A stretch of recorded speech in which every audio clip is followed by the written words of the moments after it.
How to use the Rapid Response Pregnancy Test Cassette.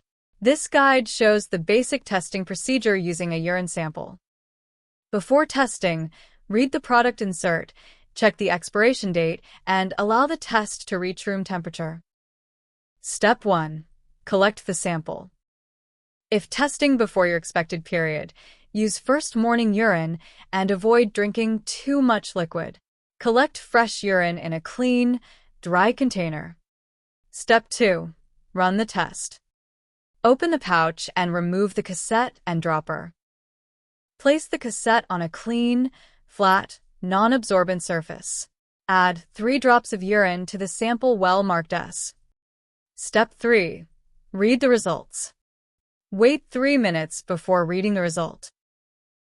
2 lines, one at C and one at T, indicate a positive result even if the T line is faint. This indicates you may be pregnant.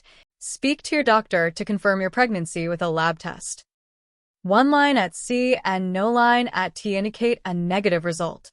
If you think you might be pregnant, retest after your missed period or 2 to 3 days later with a new test. If you get an unexpected result, talk to your doctor. The result is invalid if there is no line at C. Review the instructions and test again with a new test. Rapid Response Pregnancy Test Cassette. Collect your sample, run the test with 3 drops, and read the results. Simple pregnancy testing with results in 3 minutes.